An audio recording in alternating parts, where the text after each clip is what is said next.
Hello everybody. So, welcome back to my channel, or welcome to my channel. My name is Beth, and I'm here to film my TBR for June. June is my birthday month as well, so I have a couple extra on my TBR that I want to get to. And then I have my June book of the month box that's coming in that has some in it that I'm probably going to want to get to because I just love book of the month books. But the first books that I want to talk about on my TBR are, my nose is itching, I feel like I got a hair on it, are the ones for the book club that Emmy and Carolyn Marie Reeds have. And I haven't even started May's pick. Well, I say that, but I think I might have read page 1. But it's the Brothers Karamazov, and so I have to read that one. Okay, so I think I'm going to get the audiobook. Yes, that might be a good thing. So that is book 1 of my TBR. Okay, so I have no idea what that's about. Then there are 3 choices for June. Now, in all actuality, I should read The Stranger by Albert Camus because it's thin. You know, it has, I'm not reading the end of the pages. 123 pages. So that would be the obvious choice, but I'm going to do a sample reading. I don't know how long the first chapter is in here. It's 18 pages. No, it's 15 pages. So I do want to read the one that I'm going to enjoy the most. So there's this one. So The Stranger, or, sorry, this one's a little dusty, Jude the Obscure by Thomas Hardy. And the introduction is like super long. The first chapter in it is only like 3 pages. So that's an option. And it's not real long. It's not like 800 pages. Those are comments and questions, and then it has like endnotes. So 418 pages. That's not too bad. So there's Jude the Obscure, or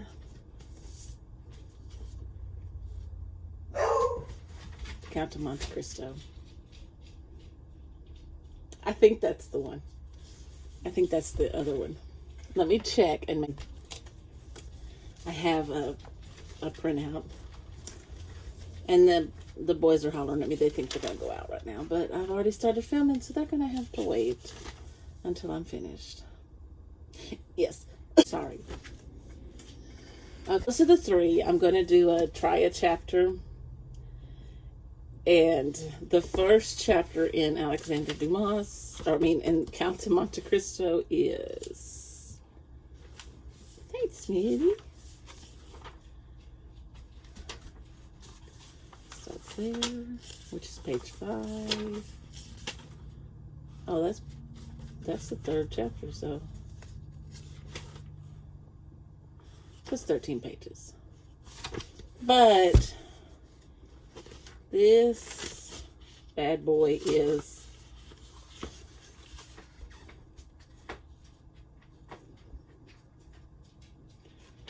over 1,200 pages, so anyway, I want to try a chapter because I want to read the one that I'm going to enjoy. So, those 3 are, for Emmy and Carolyn Marie Reed's book club. All right, now, I do not plan on doing any readathons or anything because I fail at those miserably. And right now I'm just concentrating on playing the game that Katie has, Katie from Paperbacks and Ponytails. And so I played the game, and my first roll was a double cloud. So I got a mystery featuring an animal, and then water on the cover. So I did find a mystery featuring an animal. Smitty, can you not? He's so cute, but he is very noisy. And it also had water on the cover. It has a fountain, and it's overflowed. And I'll put it up here. It's called Wolf at the Door. Wolf is in WOOF, which was cute. You know they have plays on words in these mysteries. I do not know what it's about. So the second roll was a globe prompt, and it was disguise. I just had this one back in April. So I have two choices. That was Rufus again. He thinks he's going out, like I said. I have the first Tommy and Tuppence book. I'm going to put it up here. And they solve mysteries together. And it's an Agatha Christie book. That's really all I know about it. Or I have Dean Koontz, The Big Dark Sky. And my sister told me she recommended this one to me the last time I had this prompt, which was, again, in April. She said that the best she could recollect, she felt like the villain in it wore a disguise of some kind. Okay. Now, here we get into the ones I actually have. There are the third roll. I landed on another cloud, and it's a character you would take on a trip. So my obvious choice is one of the Agatha Christie's in this Perot collection. I kind of want to read Cards on the Table or 13 at Dinner, because I haven't read those yet. And I forgot to get them down because I didn't even write it down on here. But a Perot book, or The Remains of the Day by Kazuo Ishiguro. I don't know if I'm saying that right. But this is, it says, is a profoundly compelling portrait of the perfect English butler and of his fading insular world in post-war England. At the end of his 3 decades of service at Darlington Hall, Stevens embarks on a country drive during which he looks back over his career to reassure himself that he has served humanity by serving a great gentleman. But lurking in his memory are doubts about the true nature of Lord Darlington's greatness, and graver doubts about his own faith in the man he served. And I just thought, this man is probably just a really, just a man of character. And, I don't know. I don't know if I'm going to use this book or one of the Perot books, because Perot is an obvious choice because I just love that character. Just a minute. I've got to stop here. I'm back. Now, the next roll, I got another cloud, and it landed on Luggage on the Cover. And y'all know I haven't been real good with romances lately, but I got book lovers and their suitcases on the cover. So this is an Emily Henry, and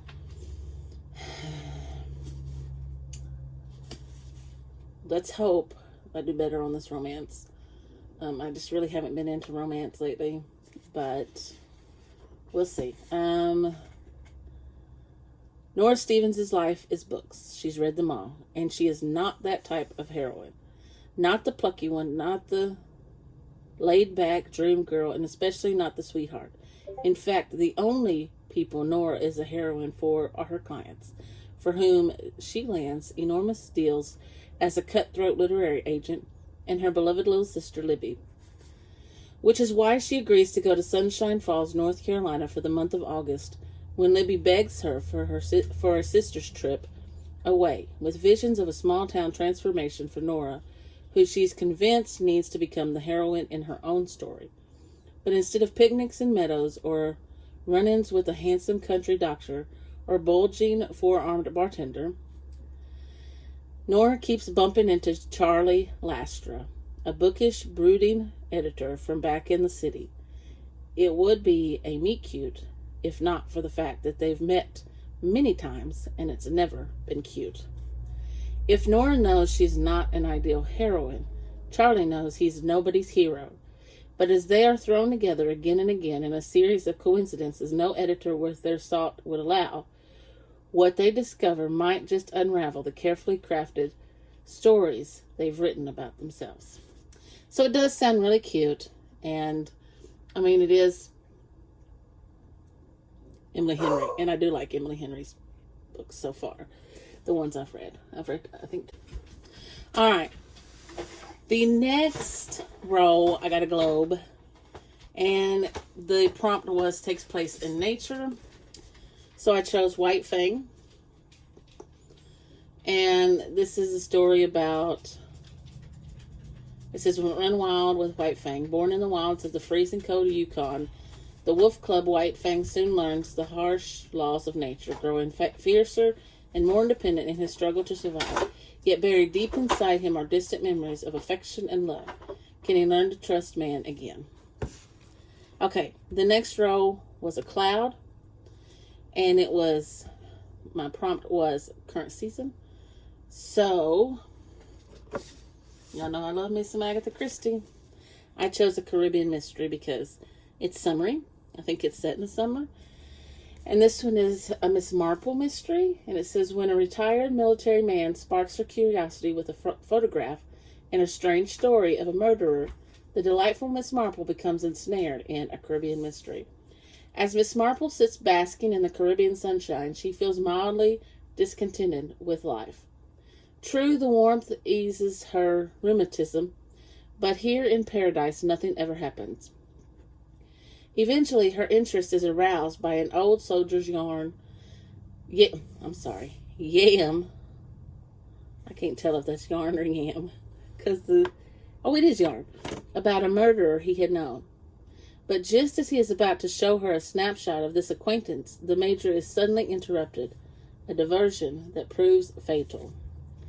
Okay.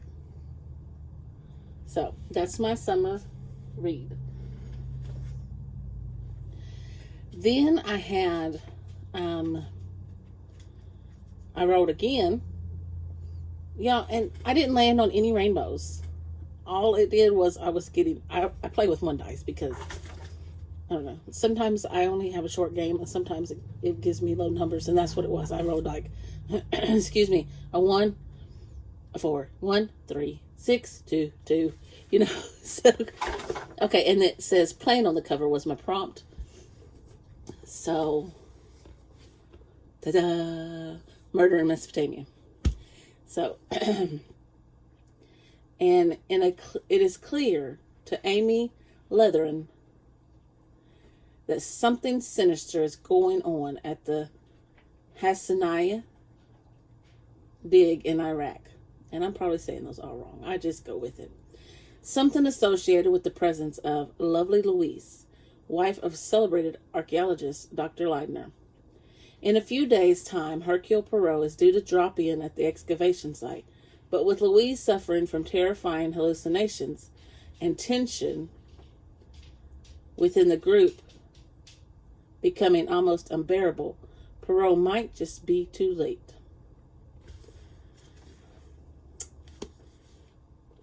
She's my favorite. And then the last row was, of course, the airplane. And that is Reader's Choice. So I'm going to put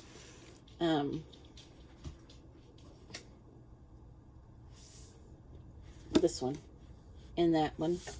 I didn't write it down, but that's the one I was going to put in there. And this is just about Michelle Obama and her life. I spun the wheel for my 23 books of 23, and I chose 2. This one is the first one. So I will read it at the beginning of the month because my second one was The Only One Left, which is Riley Sager, and it doesn't come out until the 20th. And this one says, in her memoir, a work of deep reflection and mesmerizing storytelling. Michelle Obama invites readers into her world, chronicling the experiences that have shaped her, from her childhood in the South Side of Chicago to her years as an executive balancing the demands of motherhood and work, to her time spent at the world's most famous address. With unerring honesty and lively wit, she describes her triumphs and her disappointments, both public and private, telling her full story as she has lived it, in her own words and on her own terms. So I've just heard so many great things. So, I don't know really what The Only One Left is about, but I am so excited that Riley Sager is coming out with a new one. Then I spun the wheel for my classics, and I got White Fang, which I already put on the list, and I got Pride and Prejudice. It's up here. I didn't pull it down. I forgot that it was on my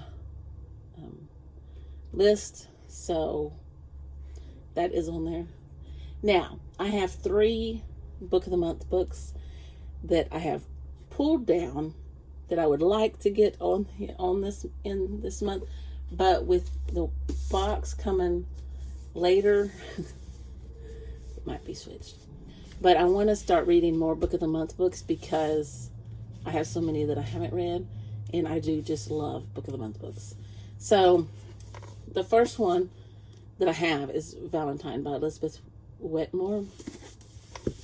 And it says, in February 1976, in Odessa, Texas stands... It's February 1976, and Odessa, Texas stands on the cusp of the next great oil boom. While the townsmen embrace the coming prosperity, its women intimately know and fear the violence that always seems to follow. In the early days of the morning after Valentine's Day, 14-year-old Gloria Ramirez appears on the front porch of Mary Rose Whitehead's ranch house, broken and barely alive after a vicious attack in a nearby oil field. This act of brutality is tried in the churches and barrooms of Odessa before it can reach a court of law. When justice is evasive, the stage is set for a showdown with potentially devastating consequences. Valentine is a haunting exploration of the intersections of violence and race, class and region, in a story that plumbs the depths of darkness and fear, yet offers a window into beauty and hope. Told through the alternating points of view of an indelible characters who burrow deep in the reader's heart, this fierce, unflinching, and surprisingly tender novel illuminates women's strength and vulnerability, and reminds us that it is the stories we tell ourselves that keep us alive. Okay, and then I have The Wilder Women by Ruth Emmy Lang. That's just a beautiful cover. I just love it. Okay, and it says, 5 years ago, Nora Wilder disappeared. The older of her 2 daughters, Zadie, should have seen it coming because she can literally see things coming. But not even her psychic abilities were able to prevent their mother from vanishing one morning. Zadie's estranged younger sister, Finn, can't see into the future, but she has an uncannily good memory, so good that she remembers not only her own memories, but the echoes of memories other people have left behind. On the afternoon of her graduation party, Finn is seized by an echo more powerful than anything she's experienced before. A woman singing a song she recognizes, a song about a bird. When Finn wakes up alone in an aviary with no idea of how she got there, she realizes who the memory belongs to, Nora. Now it's up to Finn to convince her sister that not only is their mom still out there, but that she wants to be found. Against Zadie's better judgment, she and Finn hit the highway, using Finn's echoes to retrace Nora's footsteps and uncover the answer to the question that has been haunting them for years. Why did she leave? But the more time Finn speaks in their mother's past, the harder it is for her to return to the present, to return to herself. As Zadie feels her sister start to slip away, she will have to decide what lengths she is willing to go to find their mother, knowing that if she chooses wrong, she could lose them both for good. All right, and then I have one more. And it's All the Dangerous Things by Stacy Willingham. It says, 1 year ago, Isabel Drake's life changed forever. Her toddler son, Mason, was taken out of his crib in the middle of the night while she and her husband were asleep in the next room. With little evidence and few leads for the police to chase, the case quickly went cold. However, Isabel cannot rest until Mason is returned to her. Literally. Except for the occasional catnap or small blackout where she loses track of time, she hasn't slept in a year. Isabel's entire existence now revolves around finding him, but she knows she can't go on this way forever. In hopes of jarring loose a new witness or buried clue, she agrees to be interviewed by a true crime podcaster, but his interest in Isabel's past makes her nervous. His incessant questioning paired with her severe insomnia have brought up uncomfortable memories from her own childhood, making Isabel start to doubt her recollection of the night of Mason's disappearance, as well as second-guess who she can trust, including herself. But she is determined to figure out the truth no matter where it leads. Okay. So, those are my books on my TBR, and I'm sure that I probably will not get through them, but, I'm going to give it the old college try. And I also have to do some PD. This, work my way through this some more. It's She Works His Way. I want to get through that. And I'm still working on reading from the Bible as well. So, there you have it. That's my TBR. If you stayed through the whole video, please give me a comment down below what you've read, I can't even talk, what you're going to be reading this coming month of June. And if you enjoyed this video, give me a big thumbs up. And if you want to see more from me, just hit that subscribe button down below, and I'll see you in the next one. Thank you. Have a good day.